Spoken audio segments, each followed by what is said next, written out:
Marty? Yeah.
And by the way, I didn't get to say hi earlier.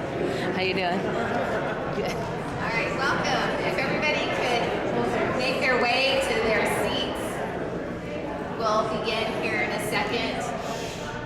For those who may be hearing impaired or just have difficulty hearing, you can sit a little bit closer, and we've got subtitles here being projected on the screen. That may make it a little bit easier for you.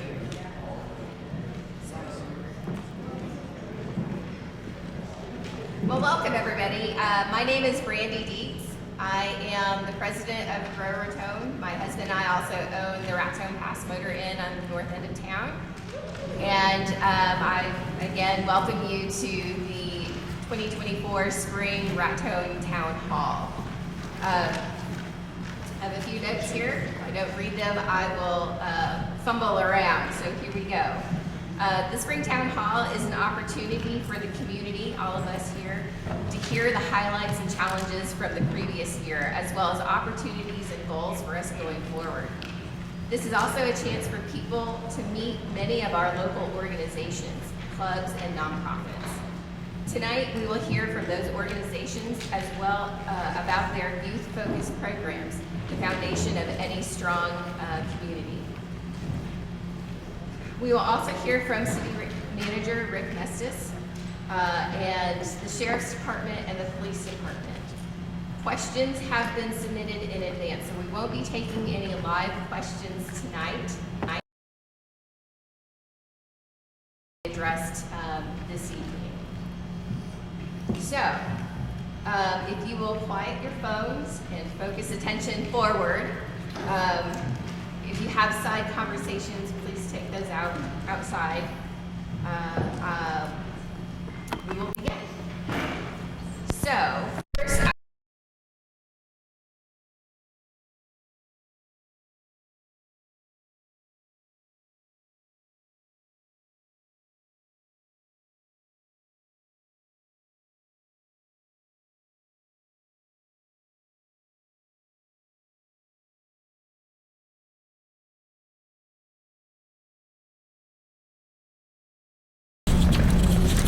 so you'll be close to the microphone and speak into it.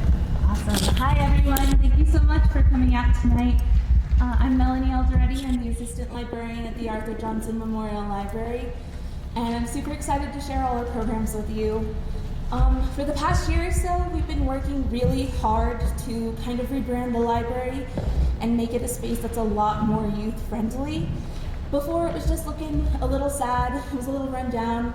We've painted it, we've cheered it up a little bit, and we're really working hard to get a lot of programs running. That is the basis of how we are trying to get youth into the library.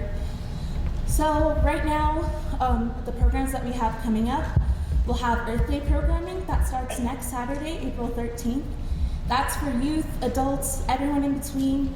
There'll be different guest speakers, different workshops. We'll be handing out seeds. I will be releasing a full schedule for that next Monday, so keep an eye out for that. We also have next Saturday, starting the Raton Pokemon Club. One of our staff members has decided to start a new club, teaching people how to play the card game Pokemon and the video games. So we're really excited about that. We have in May our anime program. Anime is a form of Japanese media, so we'll be showing movies and shows every Thursday and Saturday. And every Wednesday from 10 to 11. It's pre-K focused, but everyone's welcome to attend. We'll do 3 stories with the kids, and we always do a craft as well. And speaking of Story Hour, in the summer, on June 12th, we'll be starting our Summer Story Hour program. So it's pretty much the same as our regular Story Hour, but we expanded the age groups to include anyone from the age of 1 to 12. But we don't want to leave our teens out, so for our teens, we have an adult and teen craft hour every other Thursday. Also, this year, in tandem with our Summer Story Hour program, we'll be running a Smokey Bear Reading Challenge program. That'll happen every Saturday from 2 to 3. And for that, we'll be bringing in guest lecturers like the Game and Fish, the Sugary State Park Rangers, and a few others to talk about wildlife protection, forest fire prevention, everything in between. Like I said, we're trying really, really hard to bring in more programs and to make the space more friendly for youth. That's really what we're trying to do, make it a space that feels like they're welcome there, because it didn't really feel like we allowed that before. But I have flyers for all of our events that are coming up, and I'm happy to answer any questions you might have, so please come visit me in the table in the back. Thank you so much.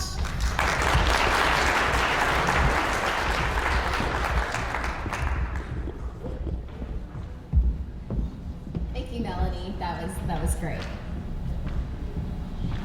All right, so our next speaker is going to be Misty Gomez from the Family Navigation Program with Youth Heartline.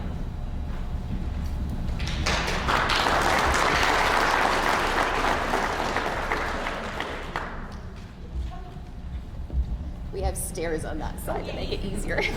Wait, don't tumble.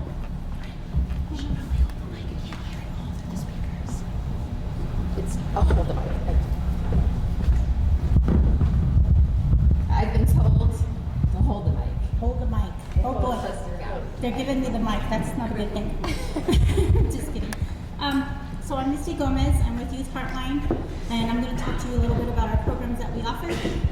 First, I want to thank you, Randy and Bro Raton, for having us here, for sponsoring this event. Youth Heartline, we are a nonprofit organization and an agency with an open door policy that is trained and prepared to assist our most vulnerable community members, children. YHL also assists many in our community who need help, who aren't children, by providing informational referrals and navigation case management services. Our motto is healthy families equal healthy children. Our Raton office consists of 5 established programs: the CASA, SCSB, Family Navigation, Youth Transitional Housing, and One Circle. I'm going to tell you briefly a little summary about each one. CASA, which is our court-appointed special advocates. The coordinator is Valerie Alderete. Our CASA program serves Colfax and Union counties, recruits, trains, and supervises community volunteers who are then appointed by the district judge to advocate for our foster children. CASAs ensure that the immediate medical, developmental, and educational needs for foster children and youth are met, and that they too have access to enriching pursuits such as arts, musics, or sports. Music, not musics. We help make sure their voices are heard in court while their needs are being met within the system. The goals for our CASAs are to make sure every child finds a safe and permanent home, along with hope for a better life. Our SESV, do that 19 times, which is our Supervised Visitation and Safe Exchange program. The coordinator is Catherine Peralta. She offers safe exchange and supervised visitation services to families undergoing transition, allowing children to bond with their families, protected from family tension and conflict. Her program provides an emotional and physical safe environment for children to interact with their parents or loved ones. It also offers interventions such as supportive parenting coaching when necessary. Our Youth Transitional Housing program, ran by Jolene Archuleta Duran and her assistant Jada Cordero, are dedicated to the safety of youth who do not have a safe place to live. They offer youth ages 16 to 24 independent housing in an apartments units located in the Raton area. In addition to providing housing to youth in need, clients will receive case management to ensure all youth served may learn the necessary skills to become self-sufficient and obtain permanent housing. Then there's the Family Navigation Program, ran by myself. Our Family Navigation Program provides case management for families to reduce barriers to I can't even say this now, I'm so nervous, to available services and benefits. Our goal is to help navigate, educate, and strengthen family stability within our communities by providing assistance for families in navigating social services, financial support, referrals, and other wraparound services. And then we have our One Circle group, which is Boys Council and Girls Circle. Our One Circle groups are weekly school-based, gender-specific, social, emotional groups for youth 10 to 17 years old. We have a great batch of facilitators this year who are trained in the One Circle curriculum and provide a safe space for individuals to share their experiences with each other and develop an understanding of other perspectives. The groups are designed to foster self-esteem, peer connections, and to allow genuine self-expression. Skills are developed by creative activities, role-playing, journaling, reflection, and games. Our agency is focused on strengthening families and the community. We provide support that helps children, youth, and families build resilience before child welfare and law enforcement interactions occur. We all have challenges and struggle at times, and we get taken advantage of, and our organizational and community resources are here. Please take advantage of them. Thank you for having us. It's great to see everyone gathered together. It is important for families and communities to work together for prevention. Thank you.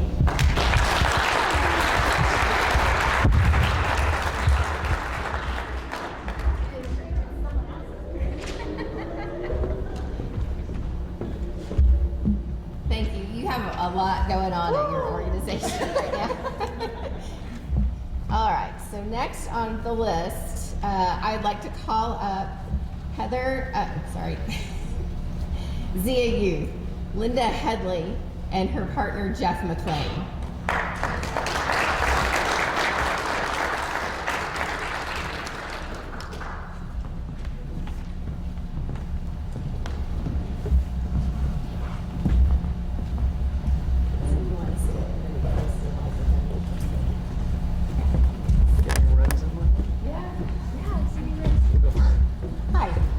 I'm Linda Headley. I'm co-founder and executive director of Zia Youth, and this is Jeff McLean, co-founder and assistant director at Zia Youth.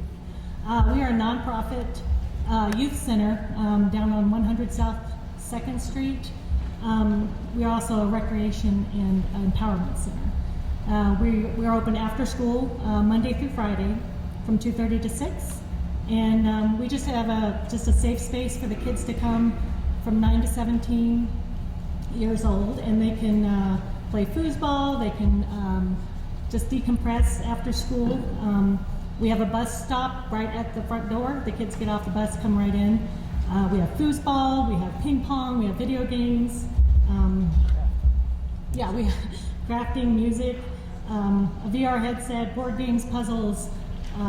We have an art table. We have a chill zone, which is kind of a hard concept for them to be quiet down there. We just moved into the old Santa Fe Trail Traders building, and it's a much bigger space than we were. Kayvon is our landlord, and he gave us our first year free over at 207 Park Avenue.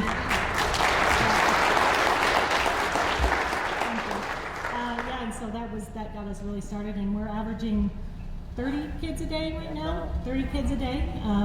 And so we're open until 6 p.m. and we're starting to get some more programming going.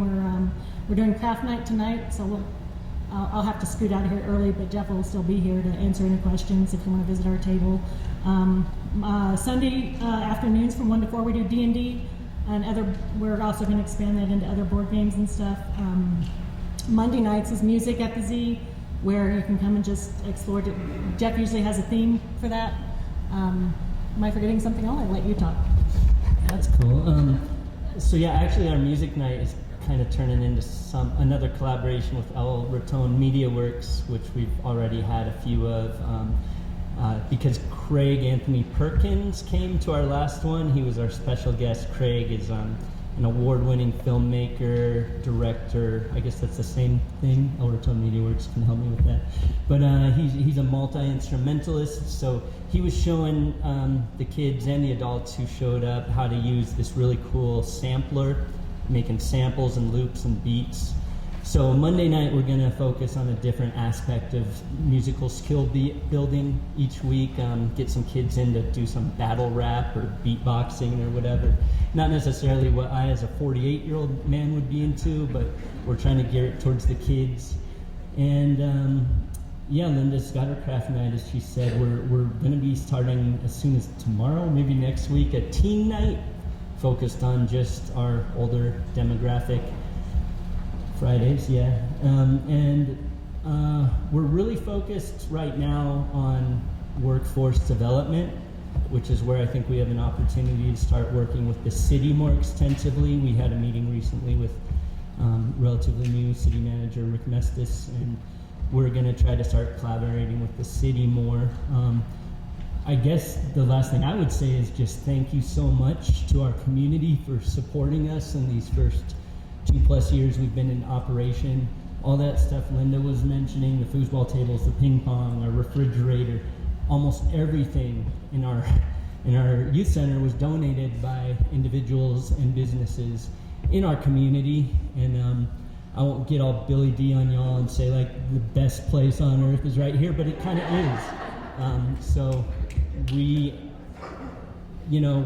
were determined to not be a boys and girls club or a YMCA, because we want to let this youth center grow organically as a Raton Youth Center and have it be guided by Raton and our culture. And it's just been really heartwarming, all the support we've had from individuals and community members. And now we're really hustling to start getting more grants and do more fundraising, so soon we'll stop begging for money from all of you. But for now, thank you very much for all your help. Thank you.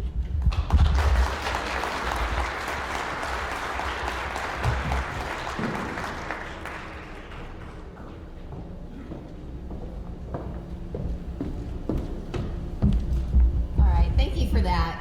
It sounds like we've got a lot of programming going on right now, from small children and families up through our teens, and now workforce development for our teens. And so that's, I think, really encouraging for our community, that we're really starting to build those structures, infrastructure for our youth here, so they have something to do. All right, so as far as our guest speakers go, our next one, actually, I want to stop for a second, and I saw a few people in the audience that I wanted to recognize. We have County Commissioner Cy Trujillo here with us tonight. I saw that we also have Lori Chatterley, but I don't see her now. There she is, City Commissioner. We also have City Commissioner Mark Honeyfield with us tonight. Do we have anybody else from the city or county I'm not seeing? Yes, Don Jamaka. I'm so sorry.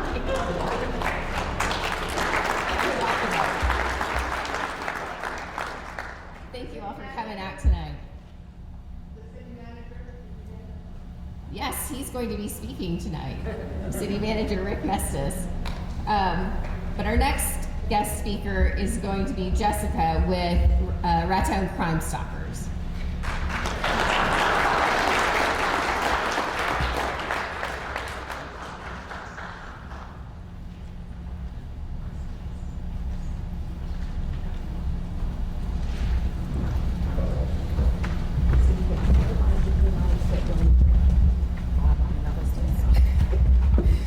Good afternoon, everybody. So the Raton Crime Stoppers program grew out of public concern over reducing the level of crime in our communities. Our program now operates as an independent organization. The concept has developed into a combination of efforts by local media, businesses, civic and social clubs, law enforcement agencies, and the public. The program Donations of airtime, newspaper space, and reward monies have established Crime Stoppers as an effective tool to fight crime in the area. Crime Stoppers encourages members of the community to assist local law enforcement agencies in the fight against crime by overcoming two key elements that inhibit community involvement, which is fear and apathy. Crime Stoppers provides a telephone number and online secure reporting form to encourage citizens in the community to anonymously volunteer vital information to help law enforcement agencies to fight against crime. Callers can remain anonymous and are eligible to receive a cash reward if the information given leads to an arrest, recovery of stolen property, and or the confiscation of illegal drugs. Crime Stoppers relies on volunteer directors and tax-deductible contributions from the public in order to maintain the administration of the program. Philosopher John Stuart Mill said, quote, "Let not anyone pacify his conscience by the delusion that he can do no harm if he takes no part and forms no opinion. Bad men need nothing more to compass their ends than that good men should look on and do nothing." Rattle Crime Stoppers is a 501c3 nonprofit organization. We rely on tax-deductible donations from businesses and the community. So again, if you have any tips that want to help law enforcement, please forward them to us. If you're not able to, call it in directly to your local law enforcement agency. Right now we are Rattle Crime Stoppers, but we are getting tips for around the county. So we will get them to the appropriate agency.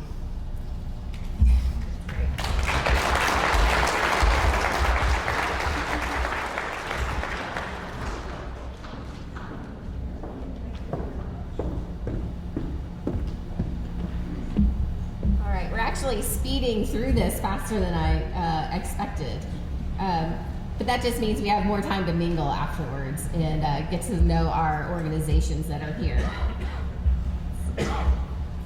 Next on my list is the Sheriff's Department. I have Lieutenant Dominguez here.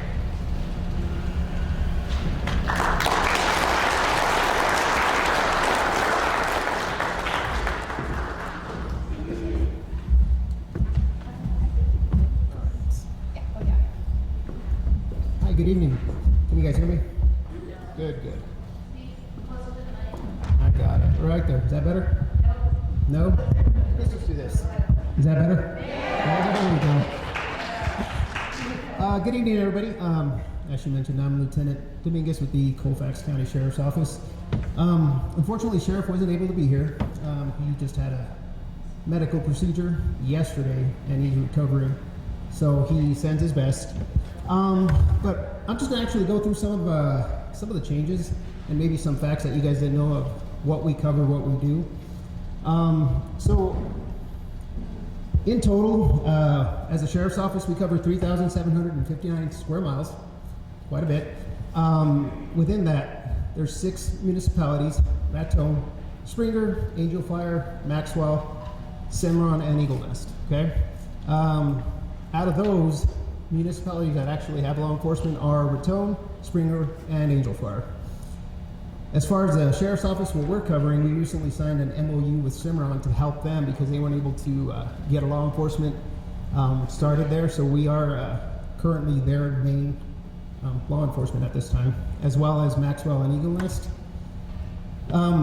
We also do cover unincorporated areas as far as Hind Lake, Black Lake, Taos Pines, Elizabethtown, Ute Park, Miami, and during the summer we do a lot of stuff out at Philmont Scout Ranch. So within Colfax County, there's approximately 7 law enforcement agencies. We have, of course, Colfax County Sheriff's Office, Raton Police Department, Springer Police Department, Angel Fire Police Department, New Mexico State Police, New Mexico Game and Fish, and the State Parks Office. This year we were fortunate to receive a good amount of capital outlay. We received $675,000 in capital outlay, and obviously this came from our state representatives that assisted us, Mr. Joseph Sanchez from District 40. A large portion of this also came from Representative Jack Chatfield, District 67, and Senator Pete Campos from District 8. A lot of that money is used, basically what we use that is to get vehicles. Unfortunately, as I mentioned, we have a pretty large county. We handle a lot of transports nationwide, so we put a lot of wear and tear on our vehicles. Fortunately, we are able to cycle the old vehicles out and keep all our deputies safe in newer vehicles. So a lot of that money does go towards that. Kind of give you guys what we have currently at the Sheriff's Office. We have a total of 17 total deputies, with one special deputy that's assigned strictly for the court. Currently we have 4 people in the working basically the courts, the district court and the magistrate courts at our court office. And we have one deputy that's currently attending the New Mexico Police Academy. So, and out of all that, we still have one position open that we recently acquired. So if anybody wants to sign up, come on down. So part of our, basically our responsibilities, obviously patrolling, traffic safety. We do a lot of the stuff, and again, as I mentioned, in the unincorporated areas, Maxwell, Cimarron, and Eagle Nest as well. Court security, that seems to be keeping us pretty busy. If Hal was here, he could vouch because he's been there a lot for all the court hearings. But with that being said, civil process, that takes up a lot of our time as well. Serving subpoenas, evictions, court orders, whatever's necessary. Transports and extraditions. That's always fun too, because we're having to pick up people from Arizona, from different places in the United States, and unfortunately, again, it puts a lot of wear and tear on our vehicles and man hours. So we've been very lucky that currently we have the staffing that we do, that we're able to accomplish all the different tasks that are assigned to us. Besides that,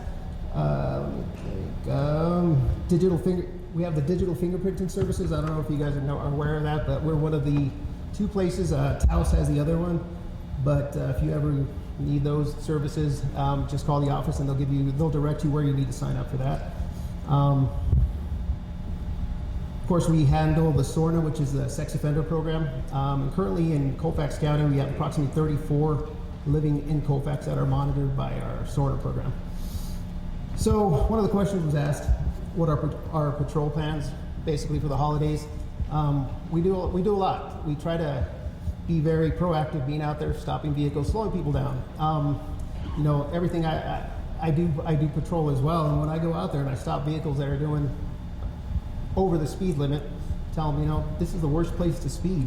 We have a lot of suicidal animals that like to jump out in front of cars. So slow down. And unfortunately, that's a lot of the crashes that we handle.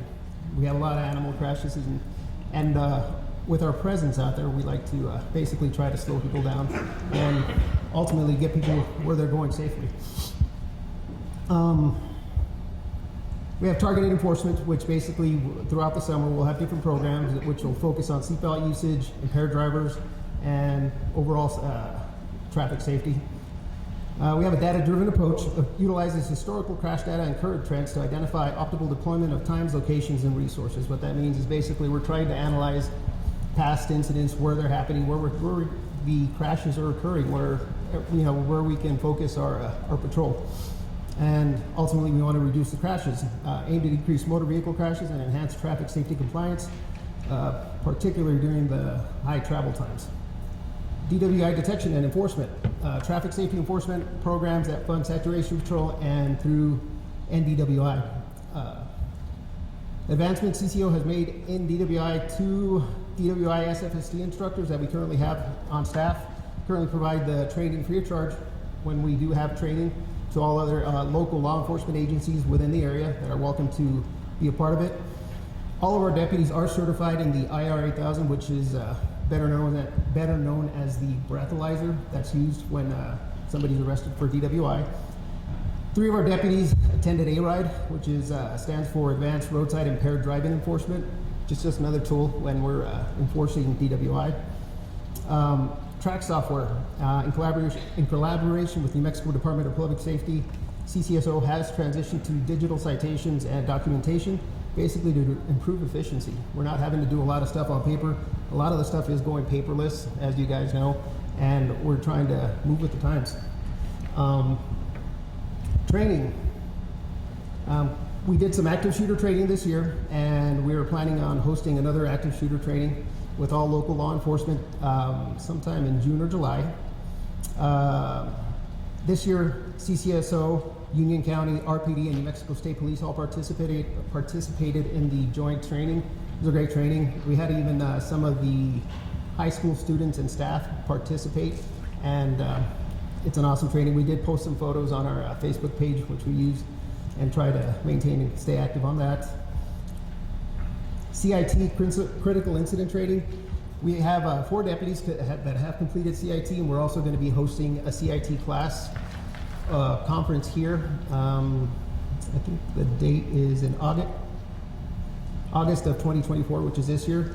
And it's a week-long course that we will be hosting for any agencies that want to be a part of it. It's a great class. I've taken it in the past. Constitutional policing. We recently took a time management class, and believe it or not, it was really beneficial to all of us, because if you don't know a police officer, ask my wife, we're very disorganized. But this actually helped a lot of the guys. They went, they gave us tools with as far as using Microsoft Outlook, all the different tools that we already had but didn't know how to use. Search and seizure was another recent class that we had, a really great class. Basically, we're giving the tools to everybody, to our deputies, to make sure they know and they're doing proper traffic stops and proper law enforcement. This year, we've upgraded a lot of things. Currently, we have Body 3 cameras, which is our body cam by Axon. We recently upgraded to a Taser 7, which is one of the newer Taser systems. Evidence.com is another system that we use to store our digital evidence and distribute it to attorneys as needed. eForce and RMS. eForce is a system that we use internally to create reports, document reports. Basically, it's a big server that kind of collects all information. The guys are able to, our deputies are able to write their reports, whatever's necessary, and it's basically, we have a server that obviously keeps all that, and it's all online. We have a drone program. We're one of the few agencies in northern New Mexico. We have 2 drone pilots. I'm one of them. Search and rescue, whatever's necessary, accident reconstruction. We are out there doing that. Kind of going back to the digital fingerprinting that we do have available. I mentioned that earlier. Social media program. We want to keep the public informed. Different things that we're doing, different programs that we're doing. So we try to put information along with Crime Stoppers. We try to get information out as soon as possible when we have bad weather, when we have road closures. We want everybody to know. And of course, Billy Donati is very, very handy with that. As soon as I give him a call, I have his number directly, and so he posts it right away. Data Pilot, another program that we recently transitioned to, where we are able to, for forensic purposes, dump. What I mean by dump it, extract information from cell phones, computers, and I am the person in charge of that. And for radio, for our area, unfortunately, we have such a big area. We recently added 2 additional repeaters to improve the radio communications throughout the county. So a few challenges that we face at the Sheriff's Office, and they'll be brief. I'm almost done, promise. There's different training mandates that are set by the state. They added new courses that we have to complete biennium. For biennium training, I'm sure the chief and the deputy chief are real happy about that, because we have to deal with that and try to schedule that amongst getting our guys on the street safely and doing their normal duties. Securing an ongoing development of advanced training. That's always important. A big problem that any agency, small agency, statewide, nationwide, recruiting and retention. That's hard. It's hard to keep people when you get them in, and it's even harder to recruit them, because not everybody wants to do law enforcement anymore, unfortunately. And growing demands from the communities, staffing, budgets, and resources. That's always going to be a problem, but we do the best we can. That's kind of a brief summary of what we've done in the past year. We've done a lot.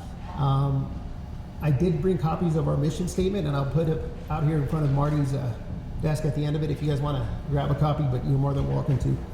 But thank you guys for having us. We appreciate you guys.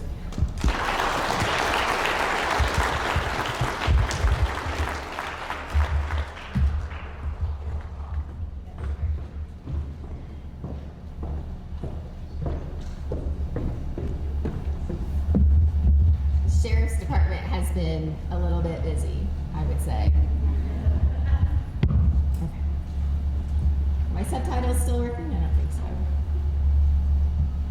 Let's see if we can get that going again. I'm gonna say a few words, and they're not showing up. Okay. Let me try it. Oh, is it going now? Okay, yes. Okay, good. All right. So next on the list is the Chief of Police, John Garcia. And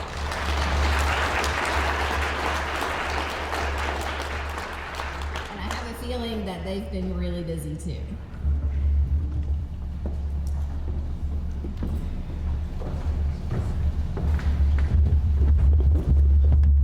Thank you, Brandy. I've got to get this out of the way real quick. We've got crime scene on the wave jock for her murdering your last name just a minute. Okay? So, welcome to everyone. Thank you for being here. Thank you for all support members that support our community as a whole, if not our department and or any other department in the city and or the county. The first question was to give an update on the department. Gladly, I'm happy to tell you that we are now one away from being fully staffed. At this time, thank you. At this time last year, we had 7 officers from top to bottom, and we have doubled that number, so we're now sitting at 14. It's excellent for us. We're able to promote within. When the police department does something, it's never I, it's always we. I couldn't do anything without my Deputy Chief, James Valdez. I appreciate your work. And the rest of the support staff. I can't tell you how valuable they are to me to have Captain Coca in his place now running the patrol division, April Lopez in charge of the telecommunications division. I will tell you that dispatch is extremely busy. Running the numbers, dispatch answers anywhere from 70 to 72,000 calls for service for the county in any one year. So the ladies are extremely busy there. We are short one, so as the lieutenant said, if you're looking for a dispatch job, please come see me. We are short one officer, so recruiting and retention is difficult.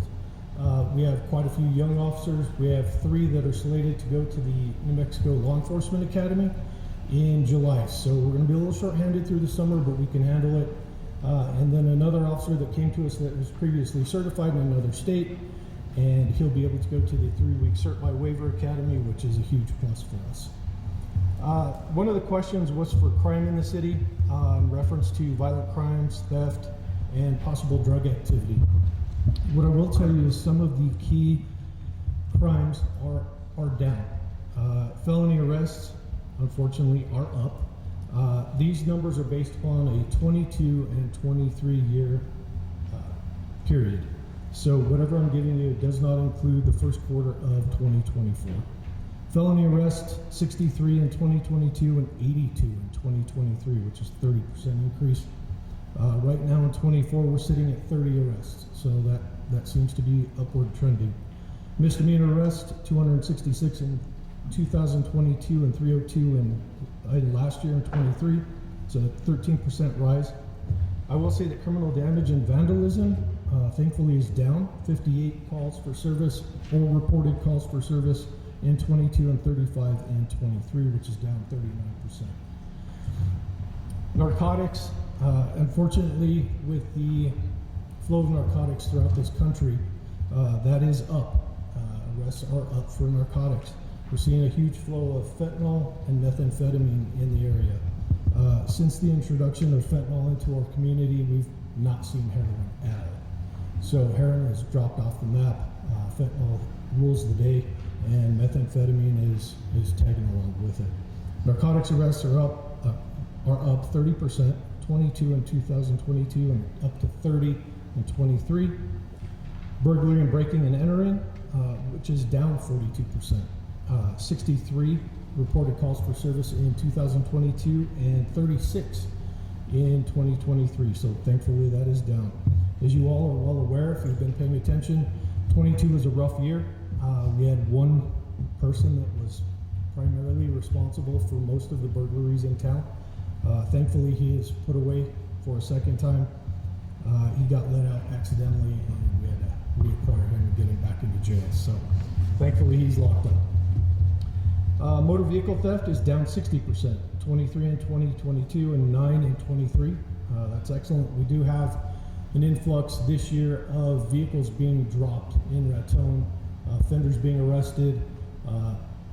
I'd say less than a week of being out of our county jail, we had a theft of a motor vehicle, and the last one recently was an offender that was arrested here, stole another vehicle locally, and was caught in Pueblo, Colorado with that vehicle. So fraud is down 45%.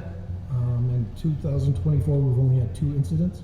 Assault and battery is pretty even across the board in 22 and 23, 78 and 77. Total incidents are increased 3%. I'm sorry, excuse me. From 22 to 23, just a 3% increase for total incidents. A lot of you would be happy to hear that animal citations are up 800%. It was a tough year in 2022. We had one lady at the shelter. She held things down for us. She was great. She's still with us. We have an active animal control officer. In 2022, there were only 4 citations issued, and in 23, 36. So that's a great increase in our animal control activities. Total calls for service for the police department declined by about 1%, 5239 in 2022 and 5149 in 2023. There was a question in reference to slowing down speeders in town. During the pandemic, we saw that go up. Officers were encouraged to reduce their contacts to stay healthy. That happened all across the country. Driving has gone downhill over the last few years. With the increase in manpower, officers are able to effectively enforce traffic infractions. Instead of running to calls all day long, they're able to sit and monitor traffic. In 2023, there were only 39 speeding citations. In 2024, as of April 1st, we already have 24 citations. So we're projected to have a 150% increase on those citations this year. 2023 total citations traffic-wise was 311. That's for all violations. And in 24, we're already at 175, which is a projected 125% increase. So traffic enforcement is taking place. One of the questions is if we have any statistics on the unhoused and transient population. What I will say about our transient population, it is fluid. They will come into town, they will stay a while, we will deal with them possibly here and there, and they will be urged to either leave town because we don't have the services for homeless people. We just do not. There's nothing for them here. We used to have the Ministerial Alliance, which would provide them a room, a bus ticket, gas for their vehicle if they happen to have one, to try and get them moving down the road to a bigger community that can help them a little better. That is no longer in place. We've had a few of the churches in town step up. Family Worship Center, Mesa Church, the Catholic Church. For certain special situations, we've reached out and they've been more than kind to us and helped us out in certain situations. With what's going on in this country, it is probably a good idea to start tracking the unhoused and the transient population. Unfortunately, we don't know who is coming into our country. You see crimes being committed all over this country by people that law enforcement doesn't know because they're new to their communities. So it's important for my officers to be out there making contacts, identifying people, and being able to do their jobs effectively if a crime does occur. And what can be done about the people who hang out in the ditch behind McDonald's and Arby's? That's a difficult situation depending on the ditch. The officers will answer calls for service, of course. Some of the ditches in the city limits are obviously city property, so we can trespass them from there, but that doesn't mean they're not going to find a new ditch to crawl into. So if you see something that is concerning, please contact the dispatch center. An officer will be dispatched to the area and we will check these people. Plus, that also helps us with identifying undocumented, transient people coming into our community.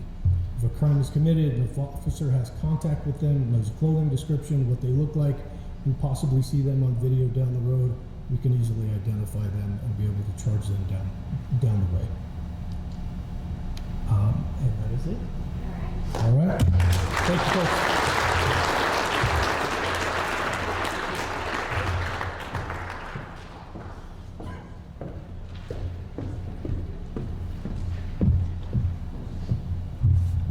So it sounds like that despite some negatives in crime, there are a lot of positives as well. And as I suspected, the police department has been very busy. All right. So this brings us to the man of the hour, our Raton City Manager, Rick Mestis.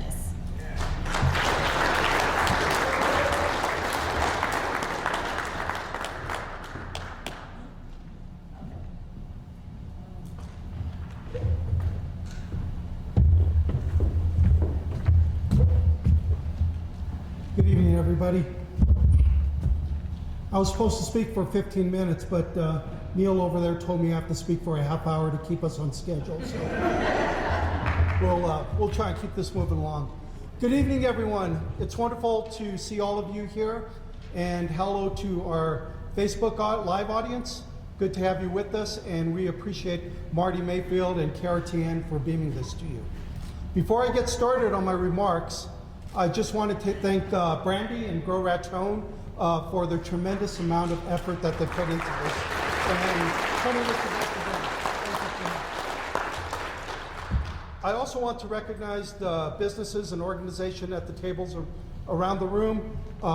You represent the entrepreneurial spirit and the community spirit that is alive here in Raton. We appreciate the goods and services that each one of you deliver and everything that we rely on. Though it seems hardly possible, I just completed 6 months on the job as city manager.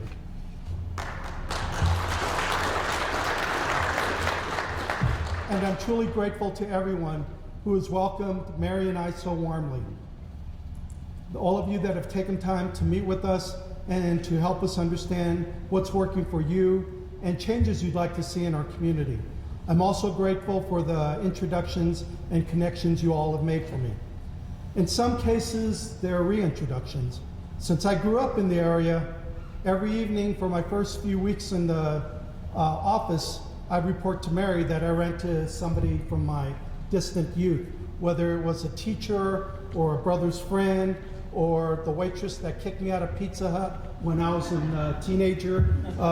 It's good to make these connections, and I really appreciate being back home here in northern New Mexico and southern Colorado. Let me tell you a few things about me and the Mestis family. My father was born Juan Duran here in Raton. His mother died during childbirth, and my dad was sent to be raised with his grandparents, where his name was subsequently changed to John Mestis. He was a career coal miner and spent his times in the mine, so I'm very proud to say I'm a coal miner's son. My mother, Rose Martinez, and dad were married across the street from where I work at the Colfax County Courthouse. My mom convinced my dad that if they got married, he would not be drafted into World War II. Several months later, my dad in China was writing my mom letters back, saying, I don't think that message really worked very well. I'm the youngest of 8 siblings, 4 girls that all became elementary school teachers, and 4 boys who all became military veterans, but yet somehow we still stink at sports. I was raised in Trinidad, but spent a lot of time here in Raton. My mom used to think that Raton Safeway was somehow fancier than Trinidad Safeway, so we often ended up shopping down here in the very building where my office is. I often close my eyes at my desk and imagine I'm sitting where the Del Monte green beans were. And honestly, there are times, I don't know if that building is haunted, but I think I smell fried chicken. Some of you know that I came out of retirement to take this job, and before that I worked at the United States Space Command in Colorado Springs, where I was Chief of Intelligence Training, Doctrine, and Education. So my friends and former colleagues are naturally interested to hear about this radical change in my career. and they want to know about being city manager and what are my impressions of Raton. This is what I tell them. I tell them Raton is a town of 6,000 salt-of-the-earth people nestled in some of the most beautiful country in the West. I tell them the city is on good financial footing thanks to our responsible stewardship of our mayor and commission and our treasury, Michael Ann Antonucci, and our clerk, Desiree Trujillo. I tell them we have abundant and delicious water, thanks to visionaries in the last century who understood to protect and expand our watershed. Our fiscal soundness and reliable supply of water are two things that set Raton apart and make us the envy of other places in New Mexico, and in the region for that matter. I tell them that this is a place full of history, from the Santa Fe Trail and the Harvey Girls to railroad, mining, and New Mexico's only native-born Nobel Prize winner, Paul Mulrich. I tell them about the area's outstanding opportunities for outdoor recreation at Climax Canyon, Sugar Canyon State Park, Lake Maloya, Johnson and Bartlett Mesas, Capulin, Vermejo Park, and the Whittington Center, all of them underappreciated gems. We took friends up to Lake Maloya on President's Day, and they could not get over the sight of people ice fishing in New Mexico. I'm excited about the possibility to connect our trails and Sugar Canyon to Fisher's Peak State Park in Colorado. If that happens, we will be only the 4th interstate park in the United States, followed by Palisades Interstate State Park in New York and New Jersey, Breaks Interstate Park between Kentucky and Virginia, and Interstate Park on the St. Croix River between Minnesota and Wisconsin. That's really exciting. The bike path on Sugar Road, which some have shared seems a bit random, is part of a larger part that will ultimately allow us to support and market outdoor recreation regionally and allow people to bike between Trinidad and Raton, not on the interstate. I also tell people if you're bored in Raton, it's your own fault. In addition to our trails, parks, and aquatic center, Mary and I continue to be amazed by the wealth of entertainment and activities available for us here. Outsiders are surprised to learn that on multiple occasions, we've had to choose among competing events to go to on the same day, and we're routinely able to take on world-class performances at the Schuller Theater. Opening night at the gallery, lectures, exhibits, it's all here, and including the wide-ranging program at the Arthur Johnson Memorial Library. Tomorrow, for instance, Danny is hosting a reading by the New Mexico's Poet Laureate at the library. That's pretty neat. That list of pastimes doesn't even include tree lighting, parades, balloon festival, celebrations, commemorations, and our unique shops and restaurants. And speaking of world class, I tell them that our City of Raton employees could match or exceed any other workforce with respect to their skills, customer service, creativity, reliability, and commitment to their fellow citizens. I've had a privileged career. I've worked in Washington, D.C., in the intelligence community, the space community, and I would put our team of Raton public servants against anyone at the federal level. I have no idea how we ended up with this group of capable employees, but we are so blessed to have them. We have a great police chief, John Garcia, who's dedicated to keeping us safe, and a dedicated fire chief, Anthony Burke, who makes sure that if something goes wrong, his team is there to bring order to chaos. I let people know that we have a city commission that works together collegially for the welfare of the entire community. Another thing that makes us stand out and wonderful, our neighbors step forward to serve as members of boards and committees that advise us. Could be the library board, the personnel board, zoning and planning, water, RPS, and all of these meetings are open to the public.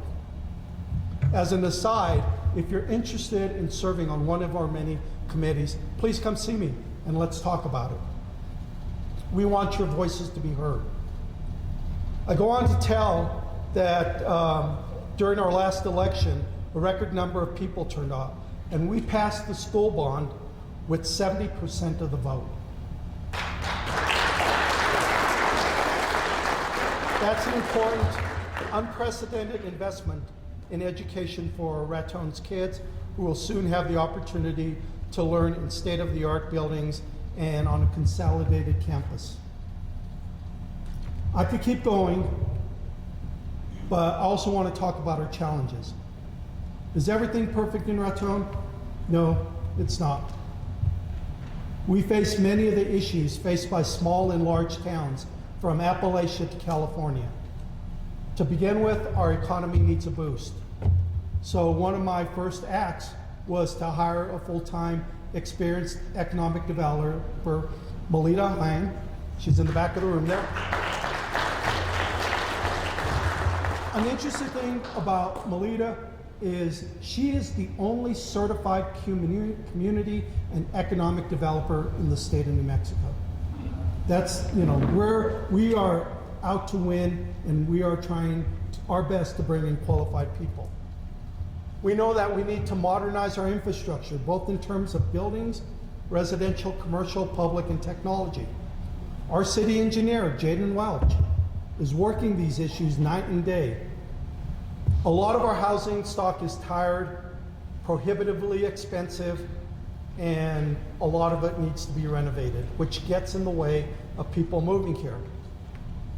I experienced this up close and personal, as they say. We have to work on broadband, or the lack thereof in the city. That's another impediment in attracting new business owners and families. As a result of the pandemic, many employees can now work from anywhere, but they need reliable and powerful internet access to do that. This is a priority for me and the commission. Since becoming city manager, I've been collaborating with the state of New Mexico, Colfax County, Ratone Public Service, and area internet service providers to find one or more of the solutions. I have put Ann Tice, sitting in the back there, of Better Cities, in charge of this initiative, and we have applied for a number of grants to help move this along, and we should be able to be seeing the fruit of these grants very quickly. We would certainly benefit from upgrading our curb appeal. A lot of people have asked me, what can we do to improve visitors' first impressions of Ratone? Our Public Works Department recently completed paving and lighting on the frontage road. We got rid of that eyesore of a tent that was on the south side of I-25.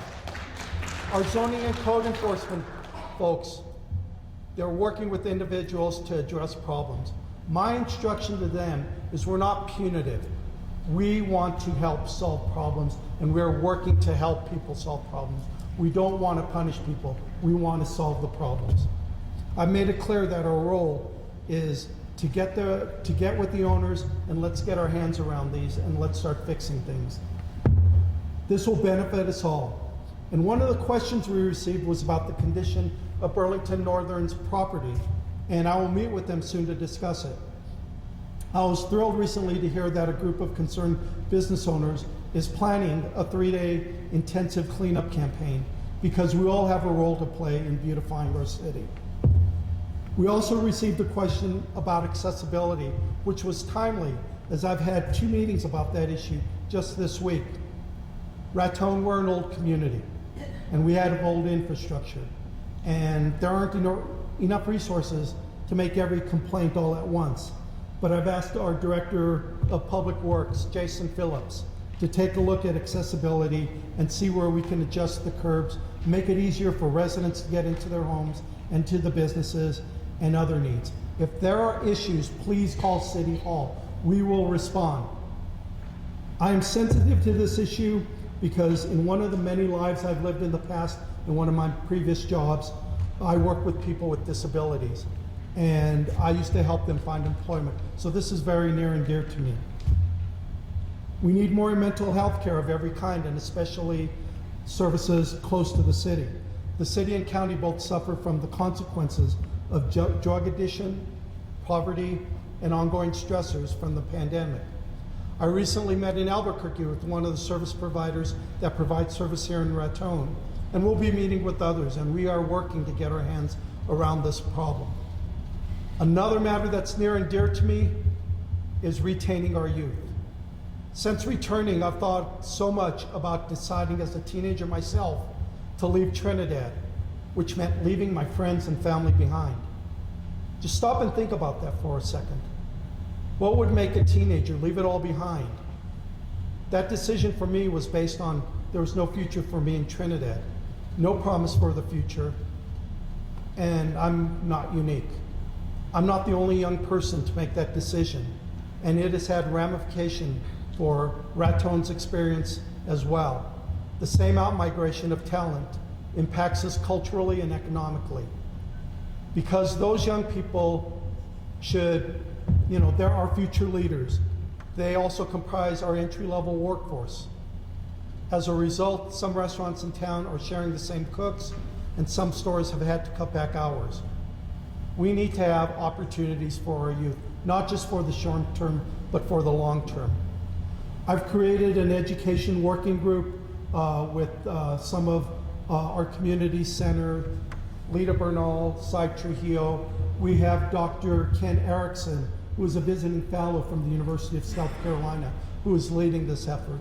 We need to keep our youth, and we need to invest in our youth.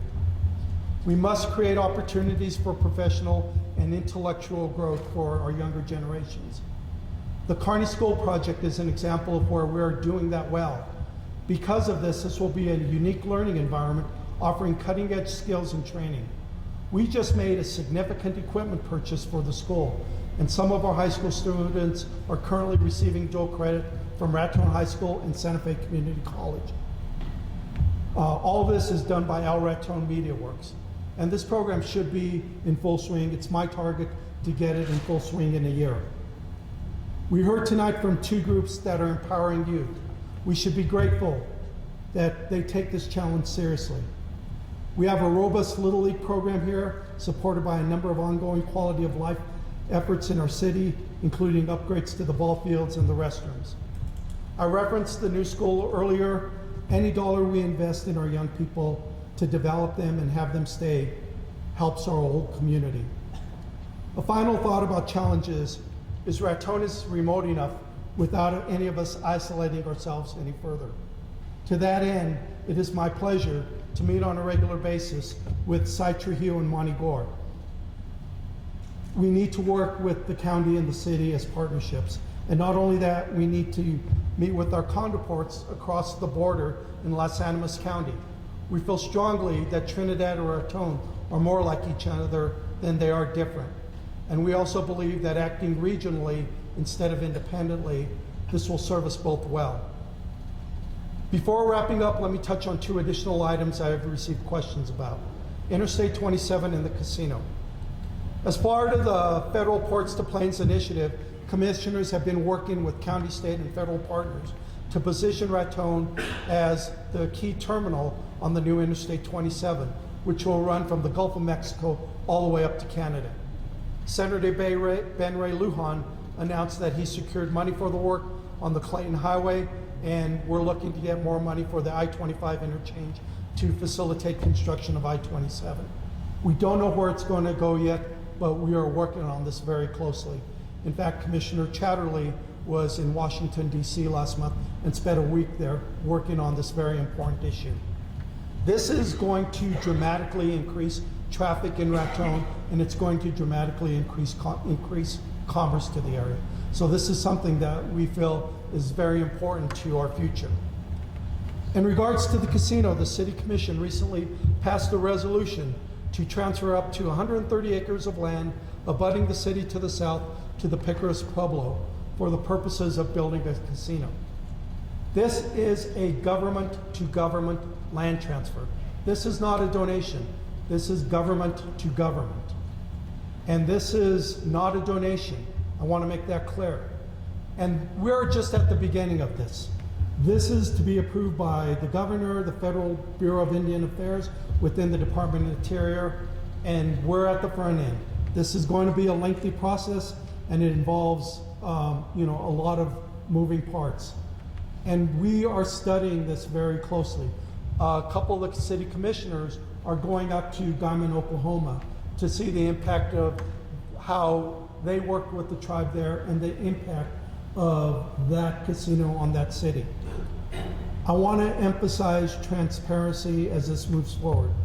The commissioners are pledged to negotiate a mutual beneficial outcome for the city and the tribe, and they are committed to transparency to move this project from paper to reality.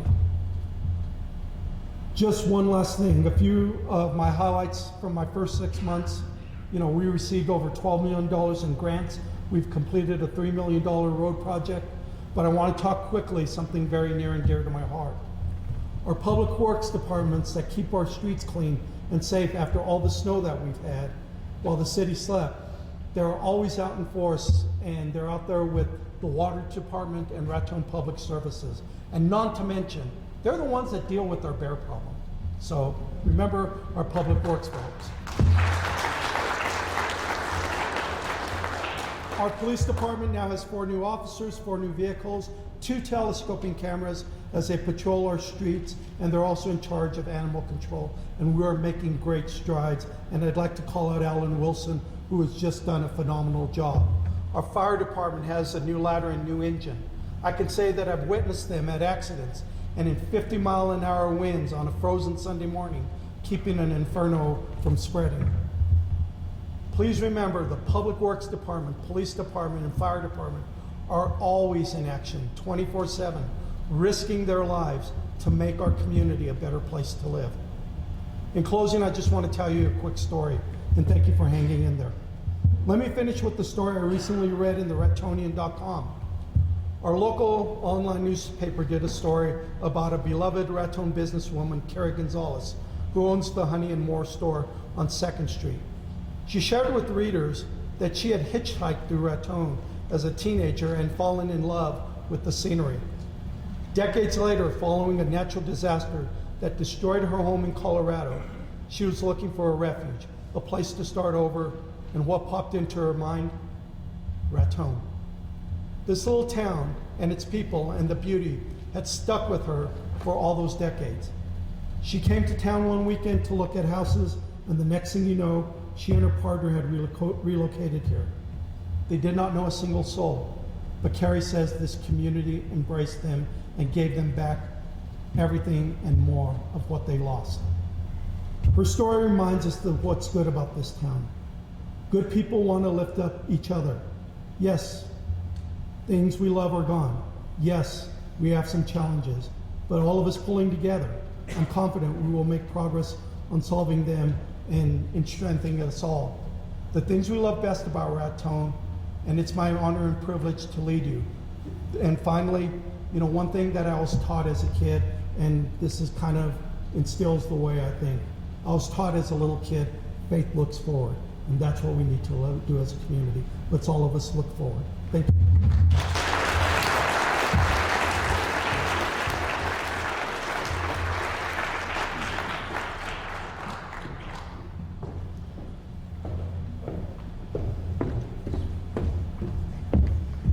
Thank you for those words. I feel very inspired to go out and conquer some challenges of my own. So I have just a few more things that I want to share with you before we break.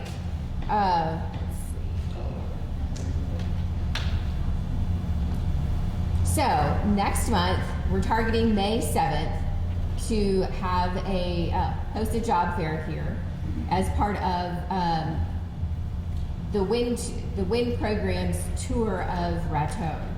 The WIN program is through the North Central Economic Development Organization.